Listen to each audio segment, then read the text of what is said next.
Hello, and welcome to Dallas, Texas, home of id Software, where more than 30 years ago, a small team of game developers helped define and set a course for first-person shooters.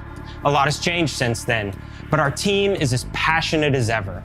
And the most important values at the core of our games, innovation, craftsmanship, and performance, remain a priority for us to this day.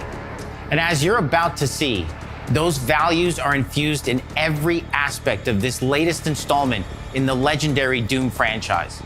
It is an honor to work on this game, to carry on id's tradition of creating all-out, groundbreaking levels of fun. So now, we're excited to share with you a look at our most ambitious game yet. This is Doom: The Dark Ages. That was so stupid, I mouthed the words.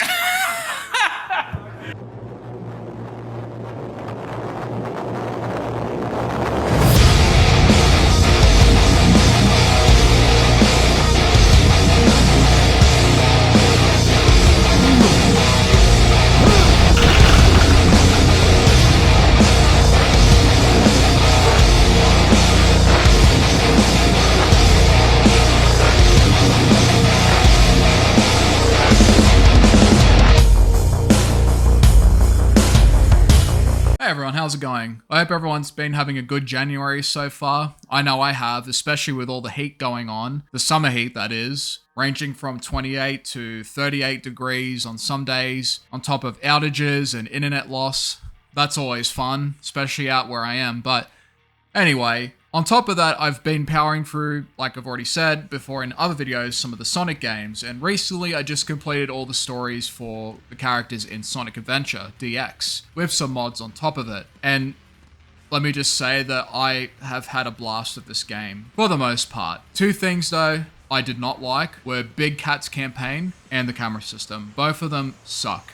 And the camera system is the type of camera system that I absolutely do not miss whatsoever from the 90s and the 2000s. Other than that though, I've also had some really exciting news as of late, and I'm sure that that news is something that a lot of people are probably going to get a good idea of. Well, obviously everyone knows what the video is going to be about, but anyway, Doom: The Dark Ages. It's finally upon us, well, at least the developer direct and the trailer showcasing more of what the game has to offer on the table. And let me just say, and I'm sure that a lot of other people have said it, it looks amazing. Ever since the releases of 2016 and Eternal, it's left this solid foundational impression on me that the game, the franchise as a whole, is now in good hands with people that seem to genuinely care and love the game itself and want to always push things forward with the franchise. And once again, they are doing that with Doom: The Dark Ages, providing a completely new experience in comparison to Doom Eternal and the game before that game. Each of the three games, as we see, have a completely different system compared to each other.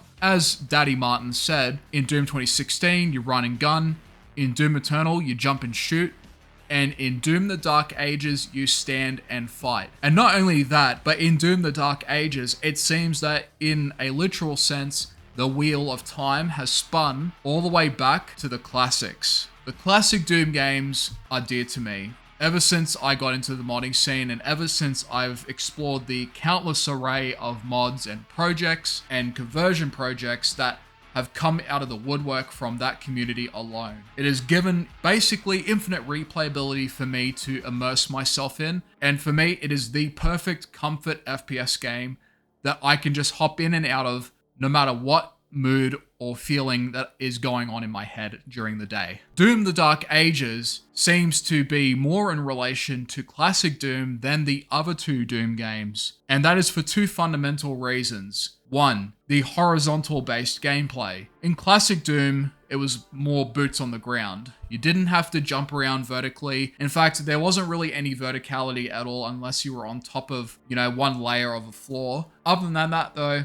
your boots were stuck to the ground like glue, and you had enemies that were also on the same level as you. And the second part is the emphasis on strafing rather than moving up and down like a monkey like you were in Doom Eternal. In the gameplay as we've seen in Doom the Dark Ages, we seem to have a lot more strafing and shooting at the same time. So strafing and shooting seem to be two core components in the overall loop of Doom the Dark Ages. And there are also some other key components that add into the mix. And with one of the other big elements in the combat being the shield, so where we get to Captain America our way through the endless horde of demons in this medieval-centric setting that the game now has going for it. And let me just say that I love this approach because it sort of brings back the horror-centric aesthetics of Doom 2016, but with a more grim and medieval attitude than what that game initially had. It takes the spectacle and the epicness of Eternal's set pieces, but then brings back the color and tones it down to a more darker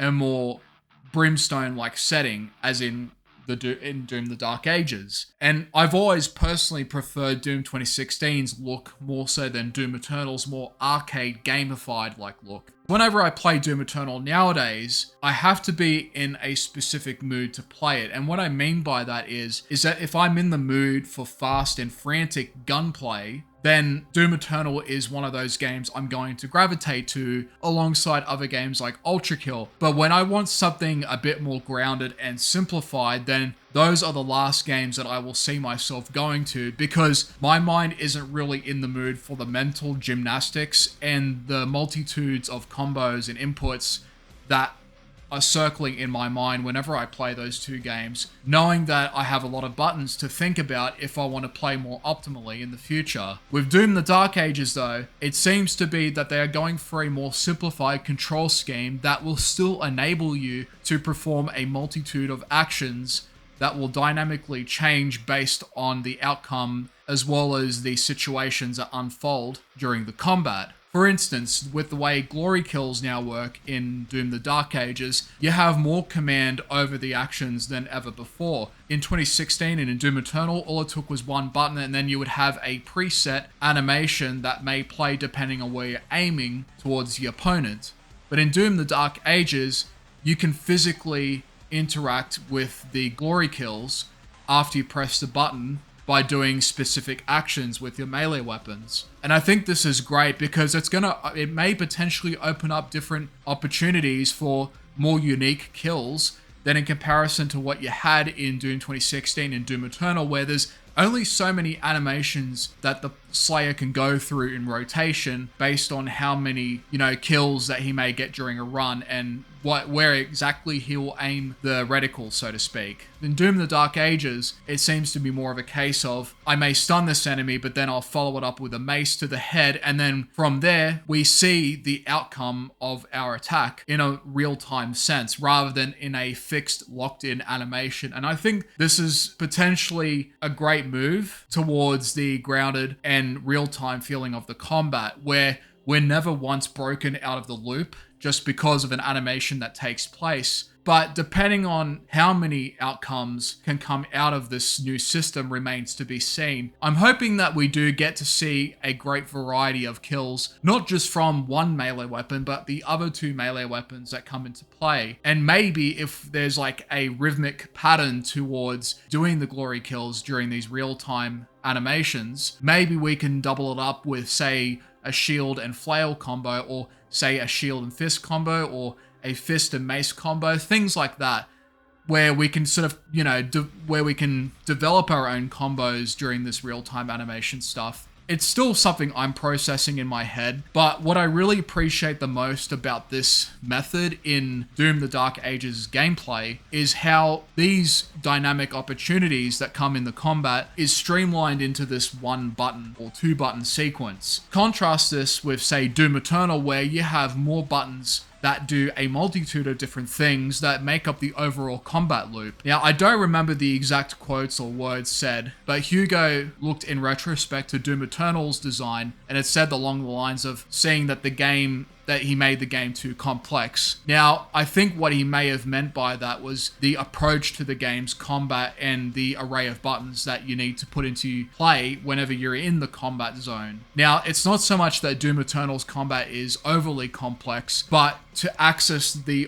full combat loop is relatively complex in comparison to, say, what we're seeing in Doom: The Dark Ages, where it seems that the control scheme is leaning more towards having less buttons to worry about, but simultaneously giving you more to do overall than, say, having a bunch of buttons that do multiple things, but say if you don't press all of those buttons, then you're not getting all of the gameplay of Doom Eternal. So 1 or 2 buttons in Doom: The Dark Ages should give you everything, and I think that's the approach that Hugo wants to go with in this project, and honestly, I'm glad for it. And to be clear, Doom Eternal's combat is amazing. I love it. Sometimes though, it's just a bit much for me, and even I will admit that, even though I've played the game a fair bit. The amount of buttons you have to think about, the amount of upgrades and utilities, items and weapons that you have to use combined together, all the while operating on different buttons and different inputs, does make the combat a lot more complex in comparison to, say, 2016 or in Doom: The Dark Ages. And while you can play the game without combos or without the utilities, that comes more so from,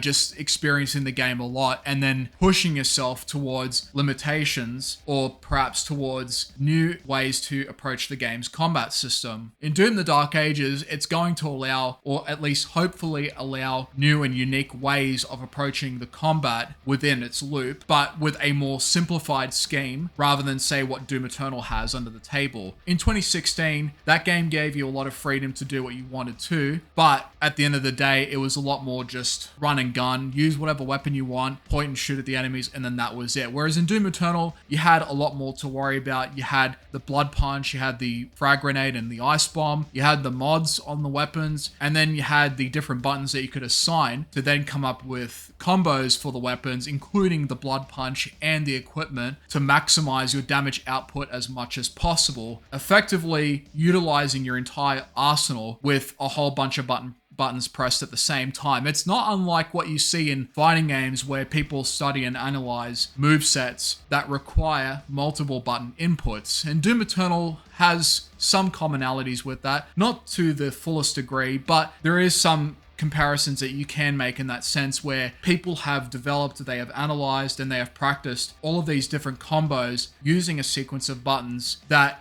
open up new dimensions towards the combat. However, Doom: The Dark Ages seems to be going the opposite direction and seems to want to keep things simple, but still maintain as much depth as possible at the same time. Personally, I think this is a very welcome change for the series, because one, it feels more like a true return to form experience than even Doom 2016 or Doom Eternal did, because it takes the verticality away, brings it down to the horizontal level, but doesn't dumb it down so much where it just feels like a modernized Doom 2 all over again. It adds lots of new mechanics on top of the classic form of gameplay, but with all of the benefits of the technology we have today on top of the modern control schemes and the fluid and smooth and high poly animations that we have on top of us. Doom: The Dark Ages looks like a very beautiful game so far in its dark and gritty aesthetic, and I'm really looking forward to seeing how that melee-centric combat comes into play on top of the weapons that we have on the side, which,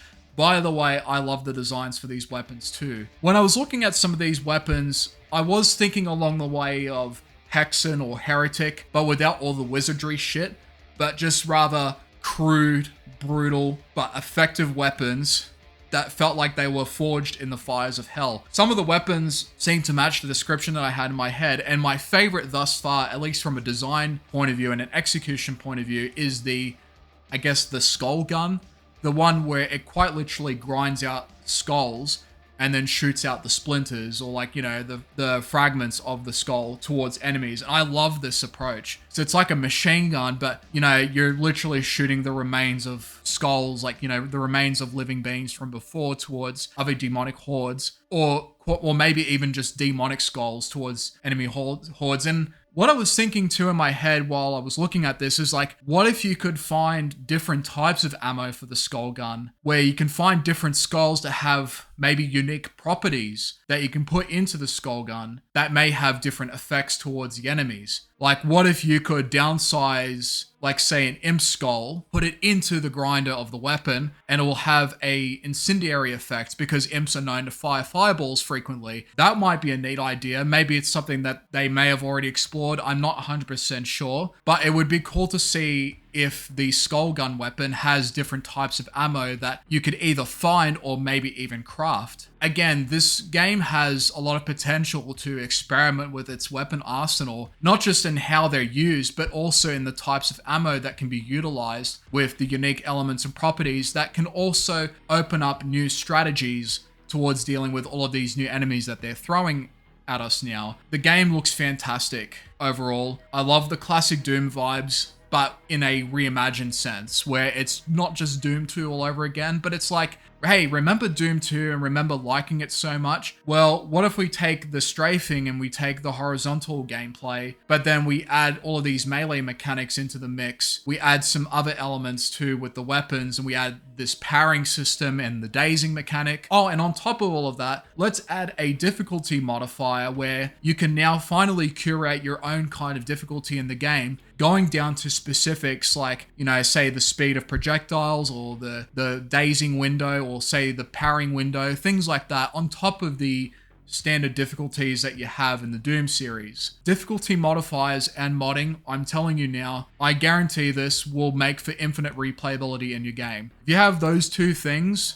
in hand, your game will last forever in terms of playability, in terms of replayability, sorry. Point is that this is a great foundational step to creating probably the most dynamic difficulty setting that we've ever seen in the Doom franchise, and I'm really excited for this coming forward. Another thing too, and I think this is the most important thing about what Doom the Dark Ages is doing, is how it shows id Software not being afraid to make a change in Doom. Throughout their history, they have always pushed the envelope. Ever since with Doom 64 or even Doom 3, they have always taken a brave step into a new frontier, or at the very least, they have taken the theme and identity of Doom and have reimagined it in a different context or in a different type of gameplay format. Like for instance, with Doom 64, it's very similar to Doom 1 and 2 in terms of gameplay, but aesthetically it's very different. The game is much darker, everything's more dimly lit, the enemies have more of a horror-focused design on top of the atmosphere, where it feels like you're just going into this place you absolutely should not be in. Whereas in Doom 1 and 2, the demons are in a place that they should not be in, and Doom 64 is the exact opposite. Doom 3 follows that same kind of idea too, but goes further than the aesthetics. In Doom 3, you have the gameplay where you're much slower, you're more grounded, you're more vulnerable. The enemies are bigger, they are stronger, but they're not overwhelmingly fast. They work at your pace, and you work at the game's pace where you can always keep up with the flow of the gameplay. On top of the survival horror, which admittedly is only there for a bit until you get all the weapons, and then it's just more run and gun and shooting, with some demonic spawns here and there and some occasional jump scares. That's pretty much Doom 3 later on down the track, but what I liked about Doom 3 and what I still like about Doom 3 is how it just felt different. id Software didn't just want to make Doom 2 with better graphics, they wanted to be a part of the evolving industry. And id Software today are still doing that by showing that you can do something different and be successful with it at the same time. Doom 2016, Eternal, and The Dark Ages all coexist, but for different reasons. They all do their own thing, they're all on different trajectories, and everyone seems to appreciate that fact where everything is solid on the table, everything flows well and plays well, and yet it is still Doom. And looking back, while the reception for Doom 3 wasn't completely positive, especially with the gameplay changes that were coming into it, they always kept the theme and identity of Doom intact. No matter which way you look at Doom 3, or say Doom 64, it's still always Doom. There's a Marine, there's a chain gun, a shotgun, a chainsaw, there's a super shotgun, there's the BFG, you know, there's the demons, there's hell, you know, all central components that make up Doom, where it's always been about a futuristic Marine fighting the forces of hell with sci-fi weapons and other brutal methods of killing with, say, you know, berserk fists or chainsaws. Every game has always adhered to this theme and aesthetic. Even a mobile game like Mighty Doom still has you fighting demons. I personally haven't played Mighty Doom and I don't really care enough to play it, honestly, but that's not to say that it's a bad game, really. It's just not my cup of tea, and yet I still have to mention it at the very least because, again, it's another game that always has respected the identity and theme of Doom, which has always been about shooting the demons, and not so much like coming up with a completely different message where it's like, oh, maybe the demons are misunderstood. Maybe we should find a way to make peace with them. No, fuck that. No. Demons are there, super shotgun, meat hook, chainsaw, whatever. Just anything. The only good demon is a dead demon, and that is Doom, alright? That's what Doom has always been about. Is just you having a gun in your hands and just going guns blazing against evil. Seeing a sign of evil, there is only one answer for that, and that is to destroy it. And that has also been another thing of Doom, where we have that power fantasy of just going into the forefront, shooting at the enemies, the demons, mind you, and then just doing what we've got to do, and there is no other alternative. No dialogue, no immersive sim bullshit, no RPG dialogue choices, nothing like that. We don't get sent there to talk. And in Doom the Dark Ages, it's the exact same thing. Even with the bigger cinematic storytelling approach that I think they're going to be going for, we're still the Doom Slayer. The only thing he talks with is his gun, and that for me is more than enough to buy the game. Other than that, we also have the mech, we also have the dragon. I'm keen to see how both play out, but I'm honestly more excited for the general core gameplay of just being the Doom Slayer and then fighting against the demons. For me, even if they didn't have the mech or the dragon, I would have been happy either way. While still, admittedly wanting for more, I still would have been content nonetheless. Either way, I'm excited for the game. There's a lot to think about. There's a lot that I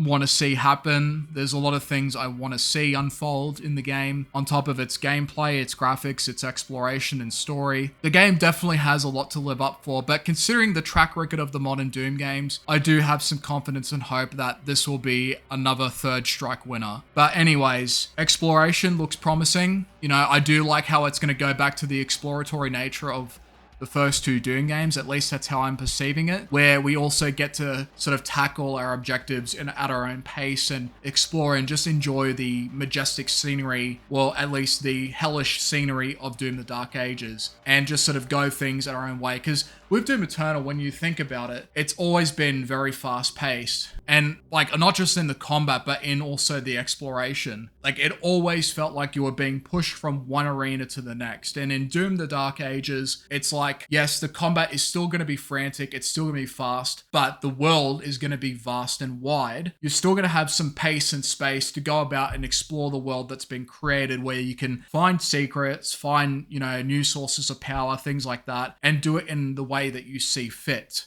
Doom Eternal, in that game, all I could really do was just go from one arena to the next. And some exploration, yes, it is there, but nowhere near to the same degree as in Doom 2016, or supposedly what they're going to be doing with the Dark Ages, where things are going to be more expansive than before. And personally, I'm excited for that direction, because that's another component that's going to prove that it's going to be more of a return to form experience, where it has the horizontal-like combat of the classics, and it also has the more open-ended map design of the classics, where you're not just going from one checkpoint to another. It's more like, this is your road, go wherever you want, make your own forks, make your own path, the choice is yours. That's what I liked about the classic Doom games as well. I was never in a rush to do E1, M1, because even in a level as small as that one in comparison to the later levels, you could still do things at your own pace, and that's what I always liked about the classics too. I could spend time finding all of the secrets and the keys and the levels, and I was never bound by the checkpoints or locked in an arena with opponents, minus some unique exceptions where, a trigger will spawn and then you have to fight off demons and then press a button. But in Doom Eternal,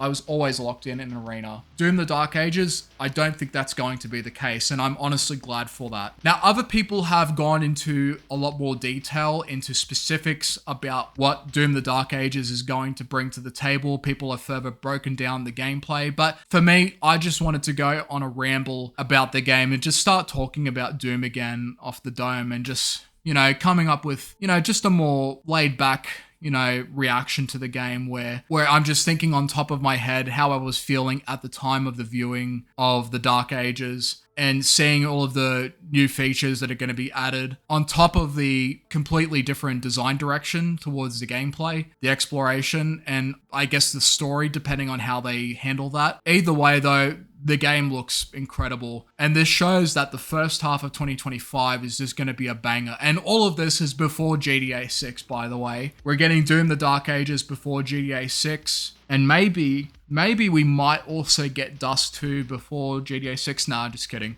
Probably not. But either way, I'm very excited for Doom the Dark Ages, as I've already said a million times and a billion times in my own head, on top of what a lot of other people have also said about the project. On the topic of the music for the new Doom game, at the moment, it's still undecided whether it's going to be a banger or not, because there's only so much that we've listened to in the trailer. We've only heard some snippets, but what we do know for certain is that it's going to be in a similar spirit to what Mick Gordon, David Levi, and Andrew Holschult did in the other Doom games before this game. So, in saying that, we're going to have, probably like before, a mix of dark ambient or eerie, drony music before the big action set pieces, and then come in with the Argent metal-like music that we enjoyed in 2016 and Doom Eternal. Now, it's a sore spot, unfortunately, in the Doom Eternal community with what happened to Mick Gordon, but even though he is absent in this project, his impact in the composition for Doom's music as of late with 2016 and Eternal has undeniably had an impact on Finishing Move's work in the Dark Ages, and you can hear it in the trailer too. And in saying that, I'm sure that the people at Finishing Move are going to do a good job of making the music that will gel with the flow and intensity of the Dark Ages combat. So for those that are unfamiliar with the term Argent metal, it's basically metal in a similar vein to Mick Gordon's music in Doom 2016 and Doom Eternal. You can find quite a lot of music out there nowadays that have a similar vibe, on top of the amount of boomer shooters that also have metal style music inspired by Mick Gordon's work. Also, as a quick shout out, I want to also recommend a fantastic piece of work made from the Doom modding community, as well as another composer who has worked really hard on this particular project that I'm about to talk about very briefly, and it's called Doom Salvation. I covered this project a while ago, but to put it simply, it's a big compositional piece for Doom Eternal that replaces all of the tracks with new, original, and high-quality tracks that give off a different experience in terms of the music experience, while still gelling well with Doom Eternal's fast and intense vertical gameplay. Those that want a slice of Doom music, but something different and new, I would highly recommend downloading the Doom Salvation project that should gel with Doom Eternal's files. I will leave a link in the description for those that are interested, but definitely check it out, it's awesome. Now, in the case of the music for Doom the Dark Ages, whether it's going to be as good or as memorable, once again, it remains to be seen. I just hope that at the very least, it's going to work well in service to the combat, even if it's not necessarily memorable on its own. Sometimes tracks just work better within the game than sometimes outside of the game, and I hope at the very least Doom the Dark Ages will accomplish that. But with Finishing Move's track record with other projects, I'm sure that they're going to do just fine here.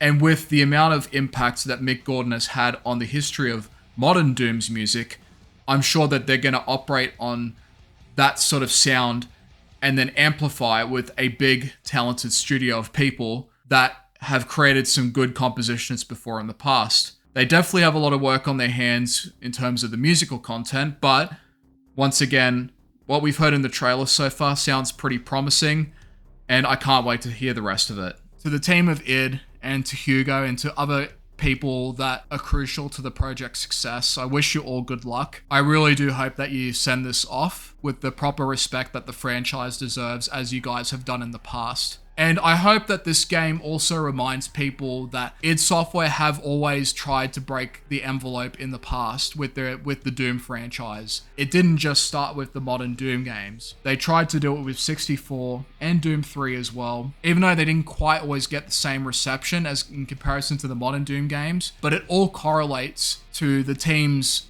courage and willingness to always do something different. And I think that's a very important thing to recognize, because change is scary in franchises. It's never always going to work, but when you do it right, it's always appreciated. And so far, the modern Doom games have been prime examples of that. So yeah, that's it. Doom the Dark Ages, bring it on. May the 15th, 2025. Hopefully my PC and my body will be ready for it, but more so my PC, because these days, memory is no joke and neither is storage. And same goes with ray tracing and all that. Technology is moving so fast and, a lot faster than what the Doomslayer seems to be going. But in any event, bring it on, guys.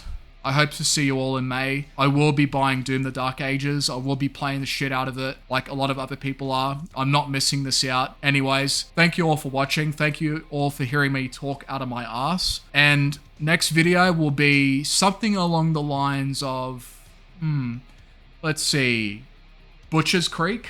And yes, Pepsi Man is also on the way. I haven't forgotten about it. Thanks for watching, guys. See ya.